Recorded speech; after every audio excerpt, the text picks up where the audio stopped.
Hello, boys and girls. How are you doing? I hope you are well. I'm actually recording this the night before so that I can get to feedback and focus on some other school-related things tomorrow morning. So I hope that when you watch this, you're having a great day, a great morning so far, and I hope that you had a wonderful long Memorial Day weekend. So because yesterday was Memorial Day, we did not have packet work.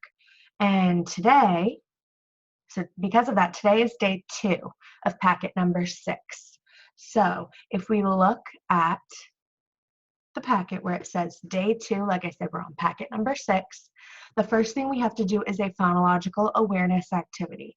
So it says, say the following words out loud one at a time. Ask student to say a word that rhymes for each word below.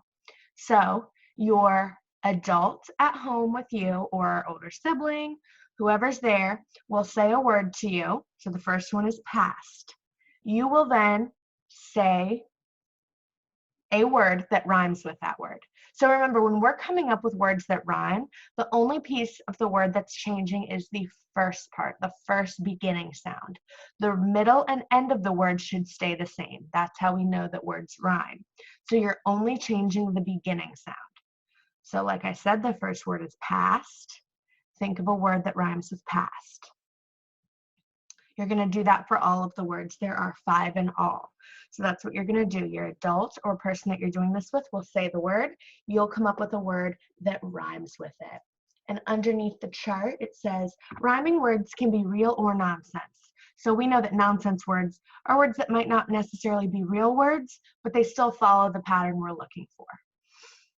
Some example responses are provided, but students can come up with others. The task is about sound, not spelling. So again, you're not writing any of this down. You are saying it out loud. We're not writing this down. For reading, it says, using word list 1, practice reading words with the consonant, vowel, consonant, silent E pattern. So if you scroll or flip in your packet to where you see CVC, I'm going to share my screen with you, to where it says CVCE word list. That's consonant, vowel, consonant, silent E. And it says to look at list 1. And we're practicing saying words with that pattern. For example, so this is the list that you're looking at, list number 1. These words right here are the ones that you're focusing on. I'm going to put my screen back on me so I can show you. So the first word, for example, is mate. Now, the reason that it is not mat is because when we have, remember, our vowels are A, E, I, O, U. Those are the ones that we're focusing on right now.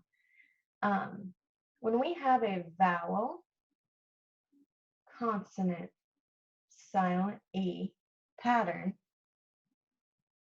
that makes this silent E makes the vowel say its name. So instead of saying a like mat, the A is saying its name. A, mate, mate. Remember, a consonant is any letter that is not a vowel. So again, when I see the word mate, and I see that it has a vowel, consonant, silent E pattern, I know that that silent E on the end makes the vowel say its name, and it says A. The name of that letter is A, so that letter says A, mate, instead of mat. If I erase that silent E, it completely changes the word. Now that's the word mat. So adding a silent E can completely change the word and the meaning. So right now I have the word mat. By adding a silent E, I now have the word mate. So what you are going to do is, it says, like I said, you're going to look at list 1 on the CVCE.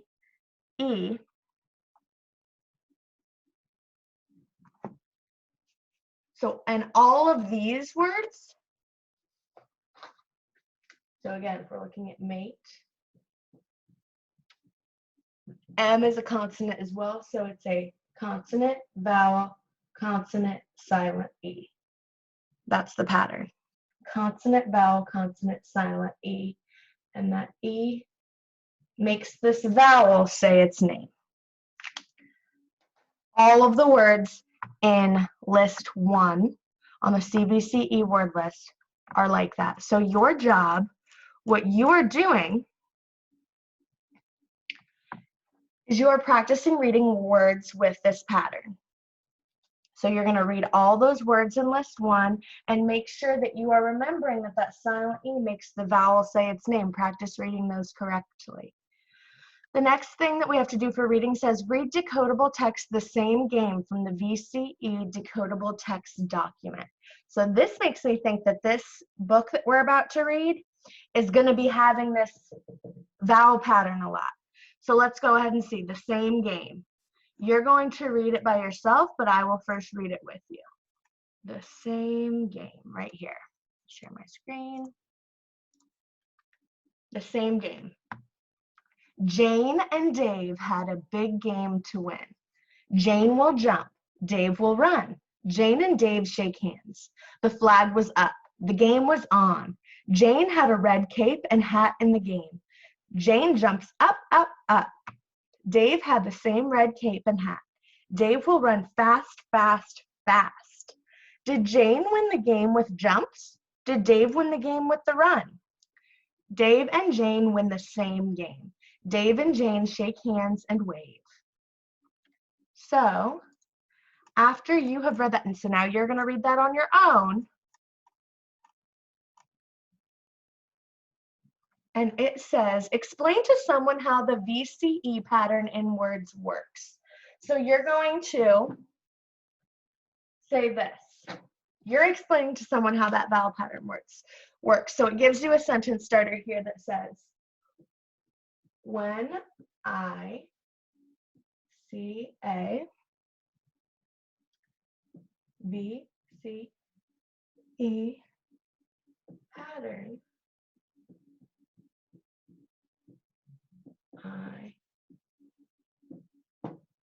So you need to explain to someone how the vowel consonant silent E pattern works.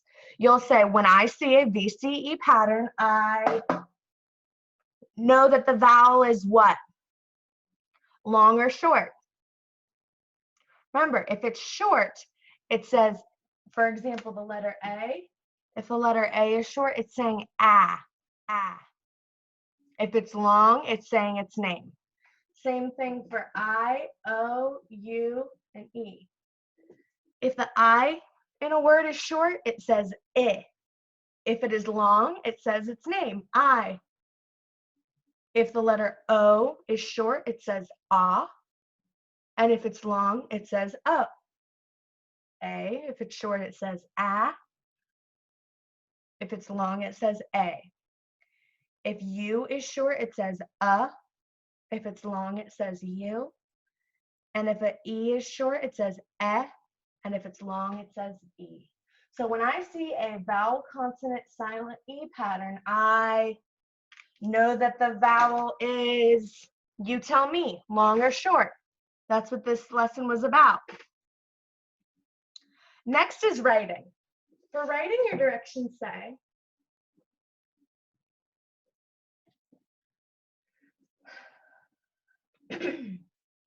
For writing, your directions say, make a list of your favorite games to play with friends and family or by yourself. So remember, when we make a list, you can either have bullet points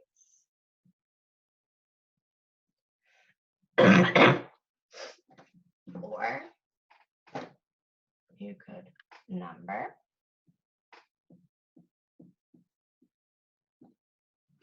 But it says you are making a list of your favorite games to play with friends and family or by yourself. So that's what you're doing for writing. Remember, when we're writing, we're stretching words out to hear those sounds and write the letters down that go with the sounds that we hear. Next thing we're doing is math. It says find someone in your home to be your math buddy.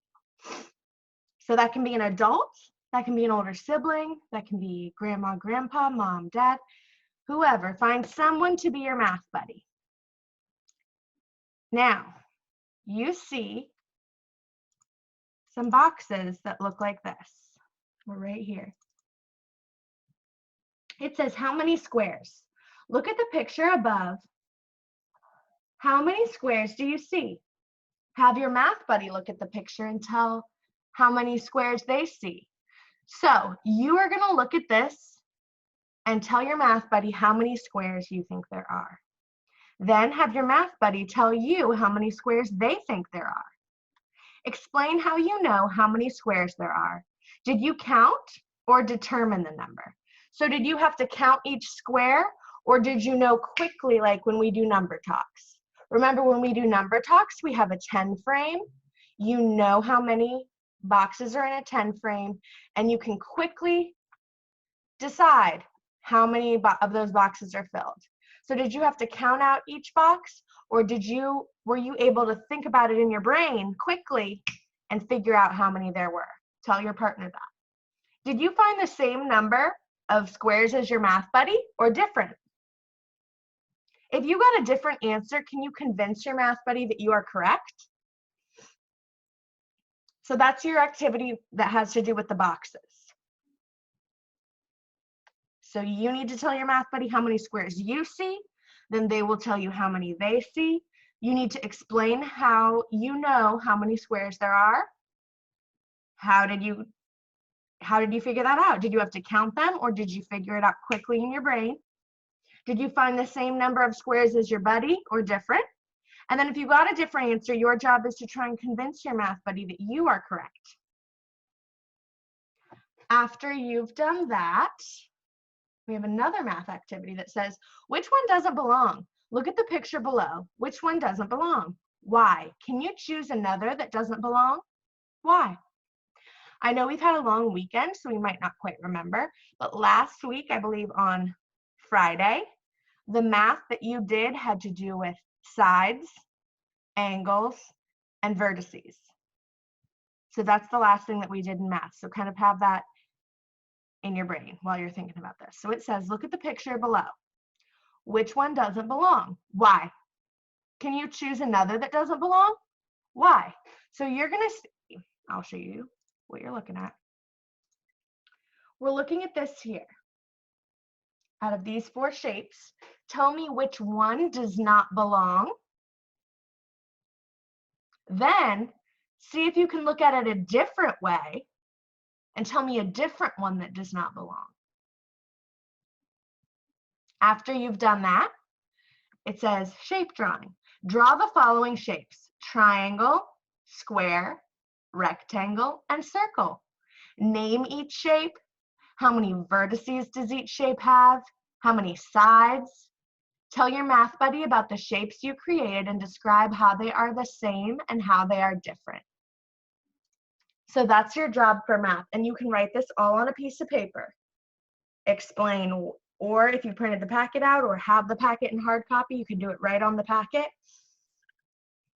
Otherwise, you can get a plain piece of paper, redraw the shapes, tell me which one doesn't belong, then look at it a different way and tell me a different shape that doesn't belong. Then your job is to draw a triangle, square, rectangle, and circle. Underneath your picture of the shape, you need to name the shape, list how many vertices it has and how many sides. Then you're to tell your math buddy about the shapes you created and describe how they are the same and how they are different.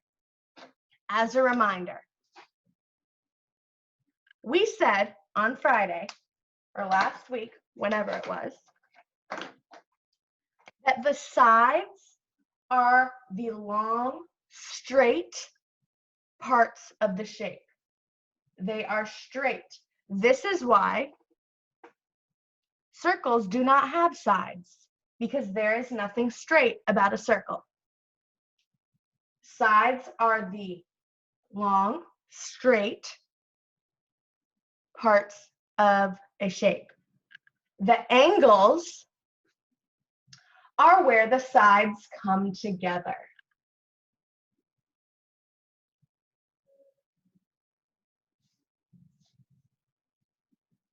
Is the angle super wide like this? Angles can be large or small. And the vertice is the point of the angle. So the point. The angle is where the sides come together, but the vertice is the point. That's a little review about sides, angles, and vertices. So that's your activity for math today. Now we're on to content. Content says, draw a picture of something that you really want to buy. So anything that you want to buy, go ahead and draw it on a piece of paper. Complete the sentence frame. The sentence frame says,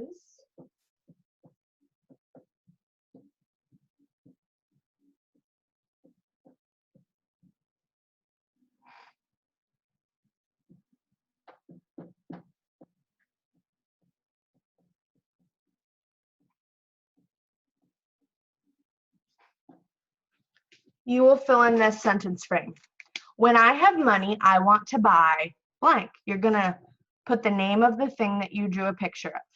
Step 1, draw a picture of something that you really want to buy. Then you're going to fill in this sentence frame. When I have money, I want to buy, and write the name of the thing that you drew a picture of that you really want to buy. In the packet, it says to make a note, save this, you will need it again on Friday.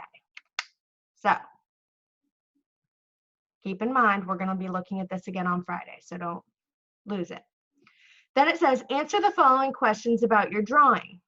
So up here, you should have a picture, a drawing of something that you really want to buy. Then you should have this sentence frame, when I have money, I want to buy, write what this is. And then you're going to answer the following questions about your drawing. How much will it cost? How will you earn that money? And what will you do when you earn that money? So these are all things that you need to think about. Maybe an adult can help you look up how much that item costs. Come up with an idea, brainstorm, come up with ideas about how you'll earn the money that you need to buy it. And then the third question, what will you do when you earn that money? You can go ahead and write the answers to these questions on the same piece of paper. Then it's telling us to read money, spending, and saving. As always, I will read it to you, and then I expect you to read it on your own. So it is called Money, Spending, and Saving. So let me go ahead and find it, and then I'll share my screen with you.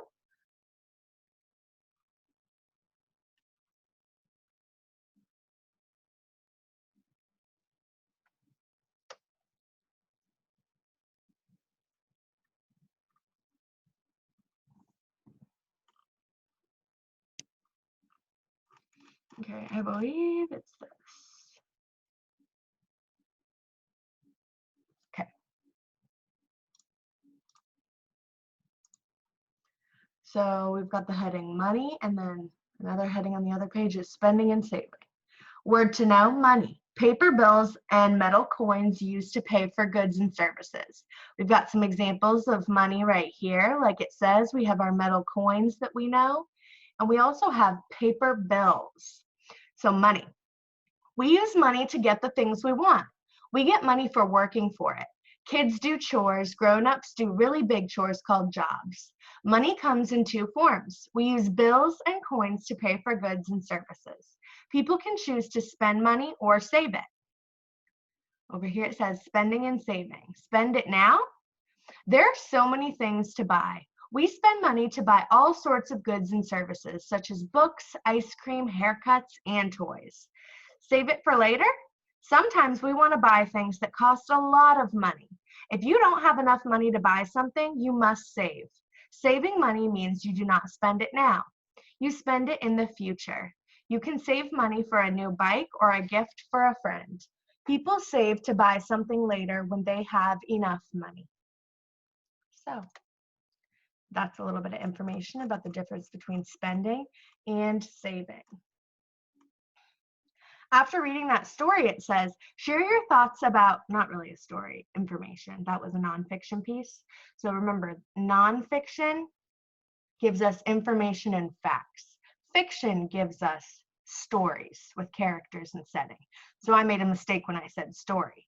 After we read that text or that nonfiction piece, it says to share your thoughts about 3 of the questions below with your parent or someone in your home. So there are 4 questions listed there. You need to pick 3 of them to answer with a parent or someone in your home. The first one says, what do we use money for? How do kids get money? What does saving mean? And where do adults save their money? So pick 3 of those questions to answer with an adult at home. There's another optional activity underneath that. It says, if you have internet access, you can listen to the story Just a Piggy Bank by Mercer Mayer on YouTube. So there's a link right there. When you click on it, it takes you to a YouTube page. I'll show you, and it's a book called Just a Piggy Bank. I'll show you what it looks like if you click on the link. It takes you to this page here, Just a Piggy Bank, and this lady will read the story to you. So if you'd like to do that for additional information and just a story that kind of goes along with what we're learning, go ahead and do that. After you've finished content, that's it for today's packet work. Like I said, today is day 2 of packet 6. So tomorrow on Wednesday will be the KFC drawing. We've got your name submitted for that. If you turned in work for packet 5, week 2, we've got your name in. I'm going to finish up sending feedback for that work today. So that should get to you by today. And we have a Zoom call today at 5:30. So I'm very excited to see you guys then at 5:30 for our class Zoom. I always love to get to see you guys and talk with you. We'll have another one on Thursday at 1 o'clock, but today's is at 5:30 like always. So I love you and I miss you, and I'll see you later.